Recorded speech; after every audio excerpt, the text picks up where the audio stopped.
Profit होता है 2,000, 5,000, 10,000 और लॉस होता है 20,000, 40,000, 50,000।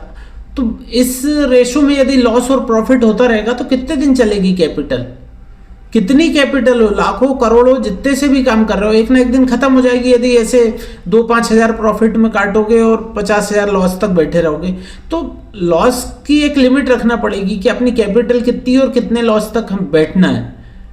कभी भी मतलब रिस्क रिवार्ड जी ये कहता है कि हमेशा प्रॉफिट से लॉस कम होना चाहिए, मतलब जितने आप लॉस में बैठते हो उससे ज़्यादा प्रॉफिट में बैठो। लेकिन आप क्या कर रहे हो, प्रॉफिट में तो जल्दी से कट रहा और लॉस में बैठे रहते हो आखिरी तक कि अब शायद पलटेगा, अब शायद पलटेगा। होप ऐसी बढ़ते टाइम क्यों नहीं होप रखते हो कि यार 100 रुपये का यदि कोई ऑप्शन लिया है तो वो 120 हुआ तो ये क्यों नहीं सोचते 150 होगा, 200 होगा। और कितनी बार होता है कि आप 100 का 120 में बेचते हो और वो 300-400 तक जाता है।